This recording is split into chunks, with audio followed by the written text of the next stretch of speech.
ladies and gentlemen, we have the Indian captain with us. Request you all to kindly put your phones on silent mode and raise your hand and upon my cue, please. Yes, Kushal.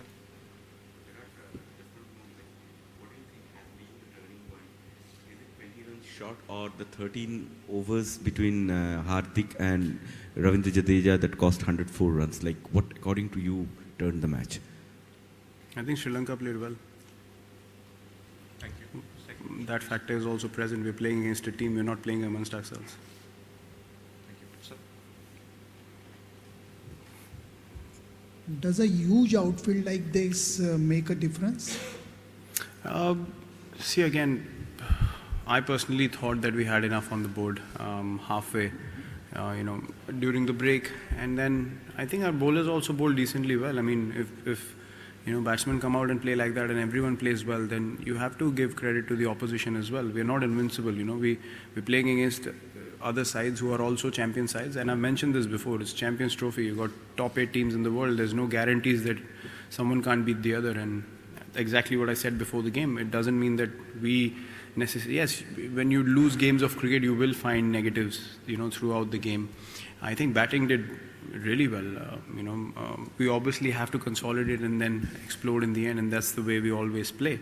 We're not a side that always plays explosive cricket throughout the 50 overs. But if a side comes out and plays fearless cricket, with that kind of mindset and executes their shots so well, then you have to take your hat off sometimes and say, very well played. Virat, 2 days in a row, lower ranked teams have won. Pakistan beat South Africa. Now Lanka has beaten. So this seems to have opened the tournament a bit because the race is now very clear. It's now knockouts. It's become very exciting. I mean, virtually every game is a quarter-final now. In our group especially, all teams are on 2 points. And you have to win your next game to go through, which is, I think, an exciting position to be in for all the teams. And for everyone involved in the tournament and the fans as well. I think it's a great scenario where you literally have 2 quarterfinals now, which is going to be even more competitive cricket. So we are pretty clear about the whole situation. And does that become a bit unidimensional? You don't have somebody else to come and rely on and do a job. Maybe just control the runs with the only 4 fielders outside the circle in the middle overs. See, you always see the hindsight when you lose games of cricket. You trust your bowlers to control runs and hit good lengths and have your covers and mid wicket up, which generally we wanted to do in this game. We did that in the last game as well. And sometimes it comes off, sometimes it doesn't. That doesn't mean you think of what if we had done something different. You back aside and then you go with it. When things don't go well, obviously you address those things. But you expect them to execute those things, which, as batsmen, we can't score every time. As bowlers, you can't literally bowl consistent line and lengths, in every game that you play. So some guys will have off days, and then, on outfields like these and pitches like these, you will have sides who will bat well. It's, as I said, in one-day cricket, no one is guaranteed a win, and you can play with 5 spinners or you can play with 5 fast bowlers. You have to bowl well in any case. So that's how I see it. Thank you, sir. Last 5, Nagaraj. Virat, you said that India are not invincible, but there are always lessons you can take from defeats like these. 2 areas, if you can talk about, in the bracket between 25 and 40 overs, India made about 80 runs, and the lack of swing, which is, I guess, a difficult thing for bowlers on these kind of wickets. How do you address this going forward? See, we didn't have any swing in Birmingham either, and I think we bowled pretty well. So that factor, I don't think, I thought, as I said, I thought we had enough, midway, but the good thing that they did was they did not lose wickets and they kept rotating strike, which we as a team have done so many times. So, sometimes teams are going to come up and do that against you, and sometimes you literally can't do anything in the game. You try to find ways to get people out, but it does not happen. And if you have a couple of guys having off days in between, you can't go in with 8 bowling options. You literally have 5 or 6 with the part-timer. In any case, if you play 2 spinners or you play 4 seamers. So, if two guys are not able to execute their lines and lengths, it does become difficult. Me and Kedar, chipped in with our overs, and the game pulled back at that stage. But then, again, everyone came out and played positive cricket from their team. When we got those 2 run-outs, we thought we can get a couple of wickets now, But again, those guys came in and played their shots, and it came off well. From the batting point of view, as I said, I thought we paced it well. I thought we had enough on the board. In hindsight, when you look back, maybe you'll think of phases that we could have accelerated, but I don't see that as a major issue. Maybe we will have to push harder now in the next few games to give us a 20-run cushion. Maybe after seeing a result like this, because we're playing on the same ground as well.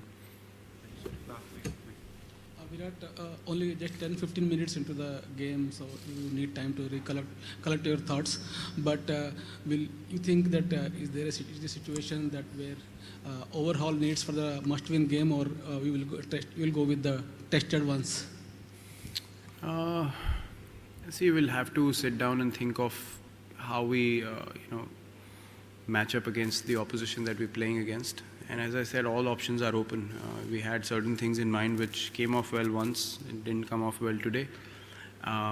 So yeah, I mean, there'll be a lot of things discussed, what went wrong and what combinations we can come out within the next game. And if we want to bring in a bit more balance into the bowling attack by changing it up a little bit, that'll be up for discussion as well. So there are all kinds of possibilities when you have a big squad, and you can choose players who are quality players as well. So definitely we'll have discussions on that. Thank you, sir. Last couple of questions. Virat, two questions. Number one is that in the past also your team has come through fire, starting from a Galle Test match to several other instances. How do you feel at this stage that you have to again back against the wall and be fighting and do or die match? And number two, did you consider Yuvraj today as a bowling option at any stage? See, if the team is 4 or 5 down and you have to get few overs out of the way from the part-timer, then UV can be used. But at that stage I did not think, because Jadeja was also going for runs and it was difficult to bowl with the breeze going that side to the shorter boundary, and if Jadeja is finding it difficult, then obviously UV would have found it a bit more difficult as well. So I thought, I spoke to MS as well, and we both thought that Kedar was a better bet at that time. And then because in England generally if you bowl little seamers, then you can trouble the batsman. So I thought why not try a few overs there as well. So I think we covered up pretty well. Where the wicket is a bit more dry, then obviously UV comes into contention and I don't. So from that point of view, I think it was depending on the kind of situation we had in the game and what was going on the pitch. The spinners were finding it difficult, when we were bowling anyway. So I don't think that would have been a wise decision at that stage. Well, as I said, it's pretty clear. It's like a quarter-final. It's against a very high-quality side, and we have to go out there and play good cricket.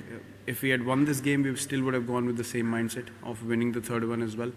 So there's no room for complacency in a tournament like this, and we as a team certainly don't feel that. Even if we had 4 points on the board right now, we still would have gone out there to try and beat South Africa, and that's exactly the mindset we are going to take into the next game. Last one. Virat, when as a captain you yourself feel that you had enough runs on the board and the team chases it down like that, especially, what do you tell the bowling attack? Is it possible to ask them to just forget it and move on, or because also most of your bowlers back home or overall have depended a lot on late swing as well, with the old ball, which you're not getting here. So what do you tell the bowling attack when after defeat like that? Well, nothing. It's like a batting collapse. When you collapse as a batting unit, you don't sit down and think of your life's over. You just move on and say it's a bad day, forget about it. That's what I mean. In a test match, you have a lot to think about because the game goes on for 5 days. But I think in shorter format cricket, you have to forget it and move on, because we're playing in 3 days' time again, and we have to be fresh as a team. We have to get back into that same mindset and come out and try to do the same things again. If a team, as I said, if a team plays well, you have to take your hat off. If people's perception, we can't sit here and think of what people are perceiving us to be, or what people had expected of us as a team. We just want to play good cricket, and if that's not fulfilled, for us it does not change the situation of the team. We still go in with the same mindset in the next game as well, and we try to win every game that we play, and that's why you play international cricket. Thank you. Thank you. Thank you.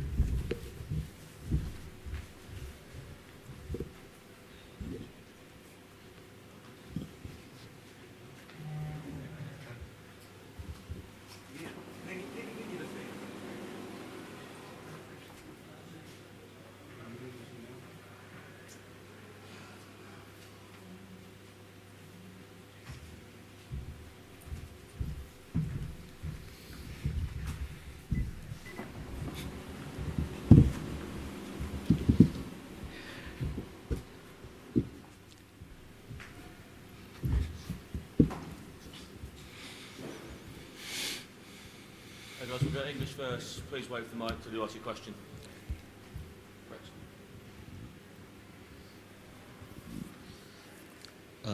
Angelo, given what the team has gone through in the last couple of months, how important is this win for you all? Yeah, it was a very important game for us. No one really expected us to win. That took us, that took a lot of pressure off ourselves, and we just, went out there, expressed ourselves, and, you can see what we can do when we play with a lot of freedom. Angelo, you've been calling yourself the underdogs, and even now you said that nobody expects you to win. So now that you won, how do the expectations change, especially from within the team? We don't want to think too far ahead. I mean, we just want to take one game at a time. Now it's done, and we look forward to the next game. It'll be the same plans. Go out there, no expectations. Go out there, play with a lot of freedom. If we play good cricket, I'm certain that we can beat any team. Graham Ford has received some harsh criticism over the last couple of weeks. How much do you feel for him? Yeah, I know. It's always the coach and the captain. Today once again, Kusal Pereira's call was also crucial. As a captain, I had to send him, and would have been a few bullets fired at me if it hadn't gone too well. But that's what we are there for, to take crucial decisions at crucial times, and it doesn't matter if it fails. But yeah, I mean, there is a lot of responsibility, in the coach and the captain. So we do our very best out there, and we get the boys to do the very best, and we get the boys to try really hard, and that's what we look for. Angela, there seemed to be a conscious effort of sweeping Jadeja or playing him a lot more squarer. How much was that discussed in leading up to the game about playing Jadeja, and how much was he discussed? Not really. I mean, it wasn't a plan as such. It's just our own strengths. I mean, if you see Kusal Pereira, he always sweeps. Kusal Mendes always sweeps. We had to play spin on this, spin well on this wicket. We had to put a lot of pressure on Jadeja as well. Well, even though it was a good wicket to bat on, it still held on a little bit. And I thought the start that we got really set us a good platform for the middle order players to go out there and express ourselves. Angela, a couple of run-outs today. That's, I think, 4 now for Sri Lanka. Is that something that you have to address, maybe the running between the wickets? And on the other side of it, though, they weren't able to take many wickets at all, their bowlers. So is that something that's very satisfying for you? Well, sorry, sir. What was your second question? Just the fact that their bowlers were hardly able to crack your batting. So is that then a positive you take? Yeah, run-outs are certainly... we need to address. I mean, those were suicidal, and we can't afford, going forward, losing our best players, just throwing our wickets away. But it went really well today for us, and it was very hard to get away with their bowlers. I mean, we all know that they've got a brilliant attack. Bumrah, Bhuvaneshwar all bowled really well, but it's just that we batted really well. Nothing to take away from the batters. It's a top effort by the batters. Angela, your thoughts on the innings of Gunatilaka and Mendes? I mean, they set the innings up for you with really counter-attacking innings. They just took the attack apart. Your thoughts on those two? Yeah, I mean, mind you, to walk into a game knowing that he wasn't even in the 15, and Kapugedara got injured yesterday, and he had to to step in and to open the batting against a very strong opposition was fantastic. The way he batted, it was very pleasing the way he batted. Kusal Mendis and Danushka, they played with a lot of freedom, and that really set us a platform. And as I said before, for us it made it so much easier for myself and Kusal Pereira and the middle order batters. Don't forget, Asela, that little cameo really won us the game, and it was a fantastic batting effort. Angelo, when the top 8 teams are playing, nobody takes anyone else lightly. But do you think with this win, you might get some more respect from the opposition? Well, it doesn't matter if the opposition, respects us or not. We are out to go. We are out to do a job, and we don't really think about what opposition think. No one really expected us to win today as well, but we knew underneath that we had the talent. We had another opportunity to beat a fantastic team, and which we did. Your batters pulled off one of the most memorable victory, but what would you like to say about your bowlers? Because in the death overs, they bowled too many full tosses. No, it happens. When you're against a Dhoni and Kedar Jadhav and all these guys, they are fantastic, hitters of the cricket ball, especially towards the end as well. And it's not easy to bowl at Dhoni. He took us apart in the end, but bowlers were fantastic. I thought to restrict them for 321 on that wicket, 300 plus, 300, 310, 320 is very much gettable on these tracks. Even though the wicket had a lot of grass, it played out really well. Angelo, apparently Kusal Mendis was sent to meet Kumar Sangakkara a couple of days ago. What was the thought behind, and how has it benefited young Mendis? Yeah, he met Kumar, Sangha to get a few batting tips, and he's the king. And we all look up to him. We all get advice from him, all the batters, and he taught us a lot of good things on play on how to play on these tracks. And yes, the guys met him and took a lot of advice, and went out there and experimented it. Last two guys, Sir Nanda. Angela, you talked about the support for India yesterday, and you were saying that they're everywhere, they're very vociferous. So today they probably started making noise at about 10. How did it feel to actually quieten them or shut them Well, up? it was like playing a World Cup final. It was so noisy and a great atmosphere. We all know that all the Indians travel and they're right behind their team, and must thank all the Sri Lankan supporters who came out here. Even though it was little numbers, it was fantastic support for us. We really thank all of them. Just a similar thing, but on that line, there was a little papare band that seemed to get louder and louder amongst all the Bangra. How aware of you were that, and how heartening was that? Yeah, that's our trademark, papare. They come all over wherever we play, and Sri Lankan people like to have fun, and it was very pleasing for us to give them a win, because we had some terrible times in the recent past, especially with losing a lot of lives for floods, and we are very grateful that we could give them a smile. Cool, guys. Any questions in Sinhalese? We'll do one in Sinhalese. Okay, at the back.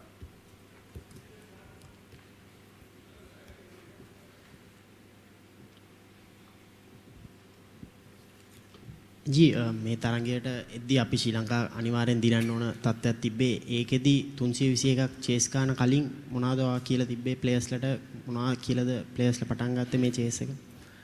නෑ, මම හිතන්නේ අපි තරගය පටන් ගන්න කලින් අපි කිව්වා ලොකු පීඩනයක් දාගන්න එපා කියලා කණ්ඩායමට. මොකද අපි දන්නවා අපි ඉන්දියානු ප්‍රබල ඉන්දියානු කණ්ඩායමත් එක්ක ක්‍රීඩා කරන්නේ. අපි දන්නවා ඌට ප්‍රබල පිතිකරුවන් ඉන්නවා, ප්‍රබල පන්දු යවන්නන් ඉන්නවා. නමුත් අපි හිතුවා අපිට කරන්න පුළුවන් දේ අපි කරමු කියලා. ඒ දවස් තුලදී අපි ටස් එක දිනලා අපි හිතුවා තනතිල්ල කොළ පාටට තිබුණේ. ඉතින් ඒකෙදී පන්දු යවන්න හොඳයි කියලා. නමුත් හිතුවට වඩා තනතිල්ල ටික හොඳට ප්ලේ කරා. ඉතින් මම හිතන්නේ අපේ පන්දු යවන්නන්ටත් ස්තුතිවන්ත වෙනවා. මම දැන් ඉතාමත් හොඳට පන්දු යවුවා කියලා. මොකද ප්‍රබල ඉන්දියානු කණ්ඩායම 320ක් මම හිතන්නේ මේ මම ඉංග්‍රීසියෙන් කිව්වා වගේ 300ක් 310ක් මේ තනතිලවල හුඟක් වෙලා හුඟක් අවස්ථාවලදී හඹා යන්න පුළුවන් හොඳට ප්‍රතිකරණයේ යෙදුනෙත්. ඉතින් මම හිතන්නේ පන්දු යවලා වෙලා ආවන් පස්සේ මම පිටිකරුවන්ට කිව්වේ හදිස්සි වෙන්න එපා 320ක් මේ බෝඩ් එකේ තිබුණාට අපි හොඳ ස්ටාර්ට් එකක් හම්බුනොත් ඒකෙදී මැද හරියේදී අපිට ඒක කැපිටලයිස් කරන්න පුළුවන්.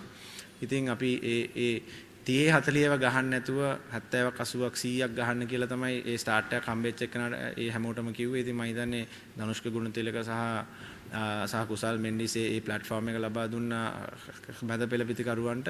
ඉතින් අපිට හුඟක් ලේසි වුණා. මම හිතන්නේ අසේල සහ කුසල් පෙරේරාගේ ඉනින් දෙකෙන් අපි ඒ තරඟේ ජයග්‍රහණය කරන්න පුළුවන් වුණා.